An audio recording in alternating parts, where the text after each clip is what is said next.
Today we are here with my friend Ed. He's a herbal alchemist, must I say.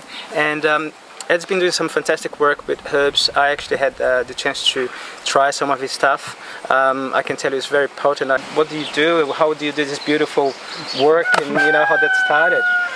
So my name's Ed Lodge, and I've got a YouTube channel and a blog called The Ether Lab, which focuses on primarily herbal alchemy, but then through that the root of alchemy, which is understanding the laws of the universe so that we can enact these actually quite simple principles and benefit our lives with them. And you also correlate that with astrology and numerology. How does that happen? How did that bring happen? you back to the start of alchemy. Alchemy comes from the Egyptian word al-chem, meaning the black. And basically broken down and interpreted on an even deeper level, what it really means is it's learning the things that are currently in the darkness, learning the unknown. So that's why they're the black. So by learning these unknown skills or laws that govern how everything works, you end up getting a one-up, not to dominate, but to balance and achieve the level of control and satisfaction and abundance and beauty in your own life. When you take what I was just saying about alchemy being the study of the laws of how things work, that starts to show you can start creating categories and constitutions for things. When you understand the constitutions of astrology, or you understand the constitutions of plants or people, you understand their relationships with each other, and then you can use the most appropriate cooling, soothing remedies or treatments or meditations to bring that person back into a state of alignment and no longer burn themselves out by being too Mars, or make themselves too slow and heavy or lazy with those Venusian or those watery type characteristics. So it's all about balance. I like that. It's just a different language altogether, people. I hope you get that. So we were talking before, so when you extract those plants, there's times of the day, there's days of the week. How do you have a chart of today? The moon is in Venus and 6 o'clock. Basically, when you're preparing true alchemical formulas, you need to be doing them in alignment with astrology and the hours of the day and numerology and all these kinds of things, because on those particular days the energies that they correspond with are most strong.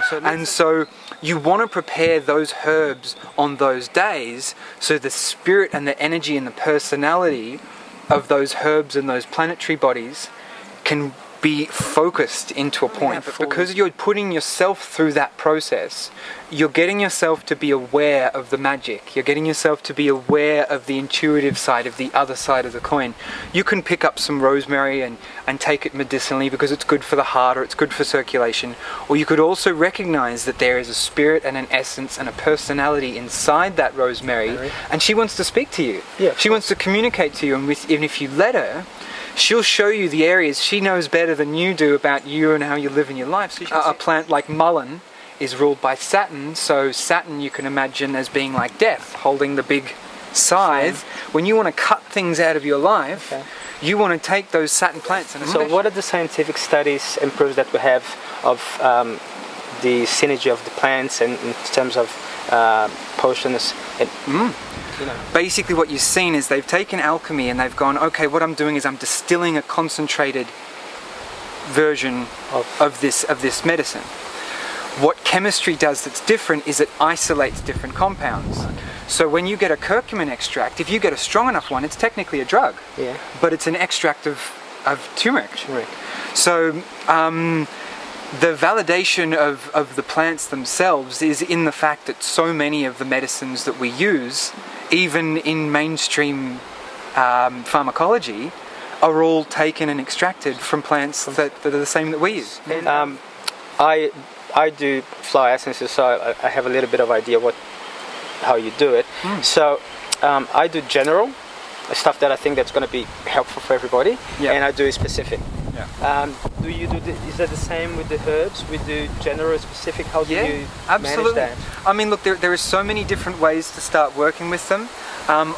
Obviously, like you've been bringing up, there's the two sides of the coin. There's the physical the mathematical, the logical, the proven facts, data and figures, and then on the other side there's the more spiritual or magical properties that you can use in those sorts of aspects of your life. Now, to relate that to what you just said, I think it's really great for people to start with the individual herbs, so they can really get to know the personality and the nature of that plant, and they can also get to see on the logical side how it's affecting their body from that herb. So I was just saying before, I am releasing some formulas and mixtures that will have specific, for more specific or general purposes in mind.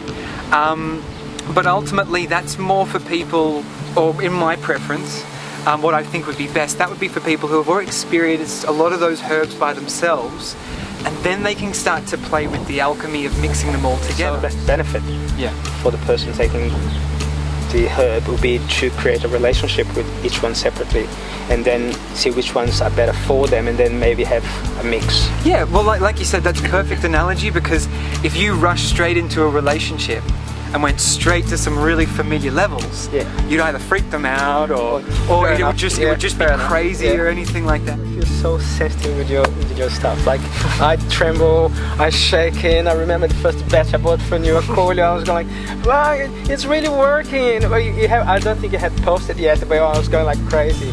Is that something that you put into it? Is it part of you that you put into that? And I'd say I've been working on some alchemical level or another for almost 10, maybe 7 or 8 years at this point, and throughout that time working very much with that intuitive process, like you said, feeling into the energy of things and being able to, what we were saying before, layer more and more of these practices in preparation that enhance the energy and the nature of the medicine. So, and I think your intention is so pure.